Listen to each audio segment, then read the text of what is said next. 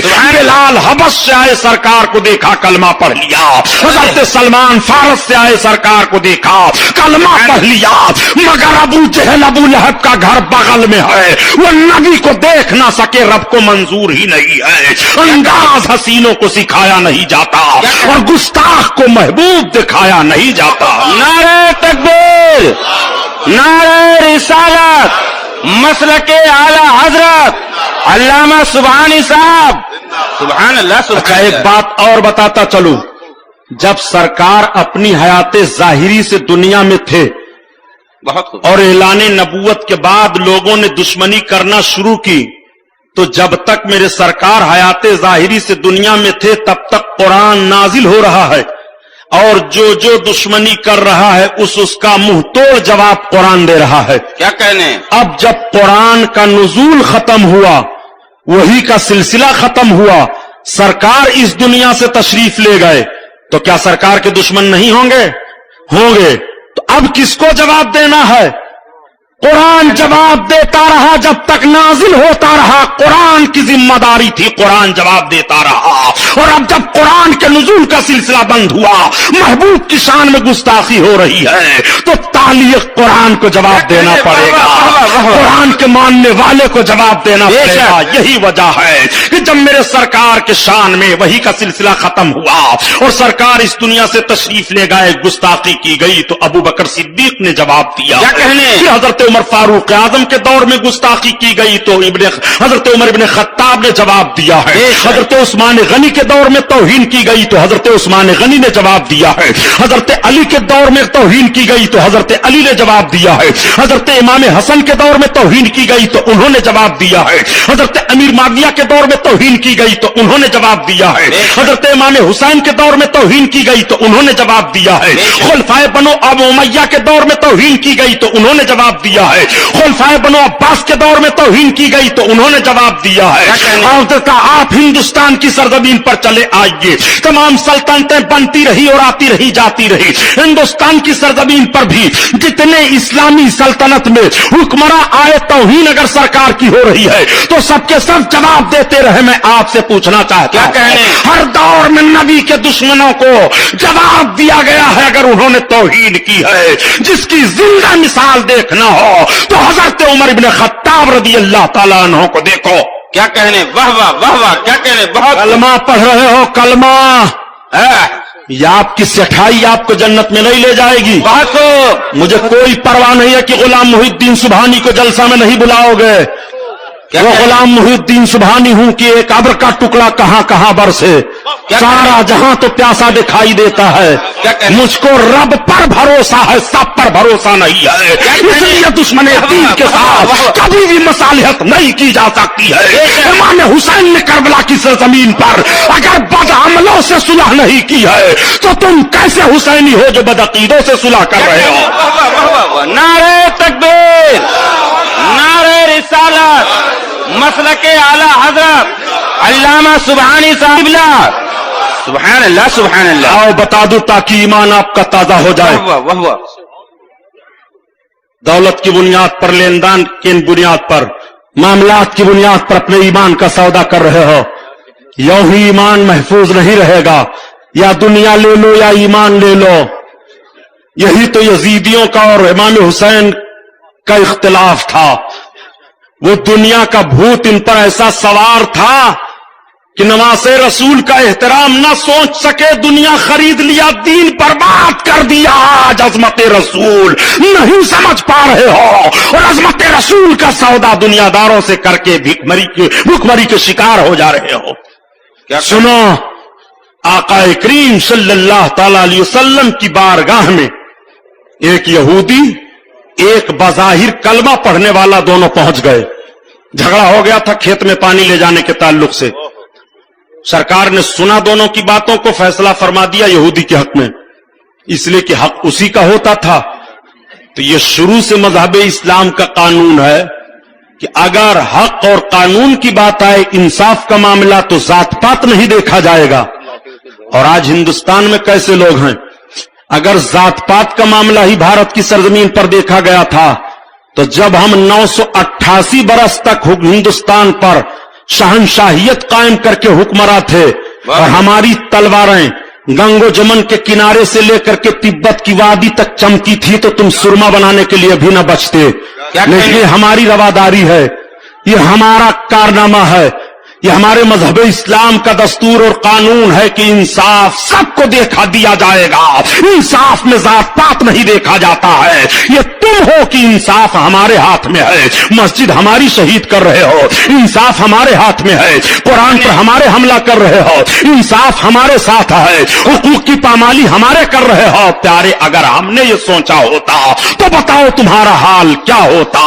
میرے سرکار نے فوراً ذہن دے دیا تھا، نہیں، اسلام کا قانون یہ رہے گا قیامت تک کہ انصاف میں ذات و پات نہیں دیکھا جائے گا. جس کا حق ہوتا ہے اس کے لیے انصاف کیا جائے گا. واہ واہ، کیا کہنے، بہت خوب، سبحان اللہ. اس مسجد کا کیا نام ہے حضرت؟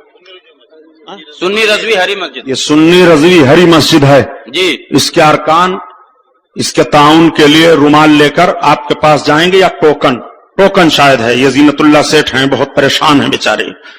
ہم سے کئی بار وہ کہہ چکے کہ سبحانی صاحب مسجد کے لیے آپ کچھ کہہ دیں. تو مسجد کے لیے میں یہی عرض کروں گا کہ یہ مسجد ہے، مسجد تعمیر کرو، آپ ذلت و رسوائی سے بچو گے انشاءاللہ. آپ کی روزی بڑھے گی، جنت میں آپ کا محل بنے گا.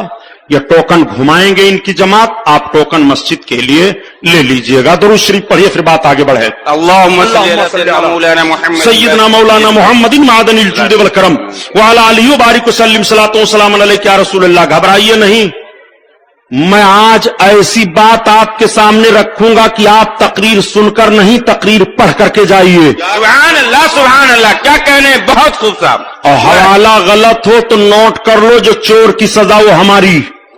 سنو جو بات بتانے جا رہا ہوں. حضرت عمر فاروق اعظم رضی اللہ تعالی عنہ کے پاس یہ دونوں پہنچ گئے. منافق جو بظاہر کلمہ پڑھتا تھا اس نے کہا سنو چلو ہم چلتے ہیں عمر ابن خطاب کے پاس. تو اس یہودی کو تعجب ہوا، اس نے کہا تعجب ہے کہ تم نبی کا کلمہ پڑھتے ہو اور اپنے نبی کا انصاف نہیں مانتے. کہا چلو عمر ابن خطاب کے پاس.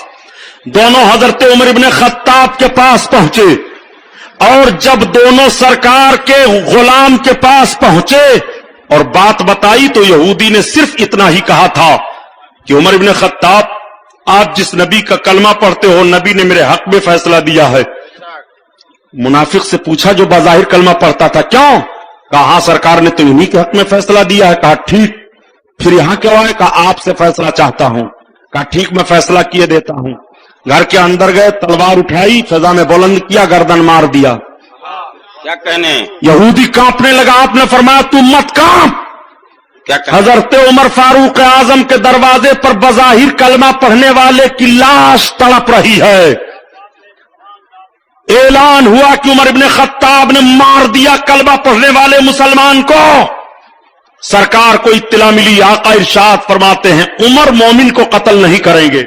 کیا کہنے، میرے سرکار کا فرمان سنو، علم غیب یہی سے میرے آقا کا ثابت ہوا. کیا کہنے، لوگوں نے عرض کیا یا رسول اللہ عمر نے مسلمان کو مار دیا. آقا فرماتے ہیں عمر مومن کو قتل نہیں کرے گے. جب سرکار حضرت عمر کے گھر پہنچے جائزہ لینے کے لیے تو میرے آقا پر وہی نازل ہو گئی. رب نے قرآن نازل فرما دیا محبوب جو تمہارا فیصلہ نہ مانے وہ مومن ہے ہی نہیں. کیا کہنے، واہ واہ واہ واہ، بہت خوب. اب دیکھیے آپ ذرا فیصلہ لیجئے. سرکار کے فیصلے کا انکار کر دیا تھا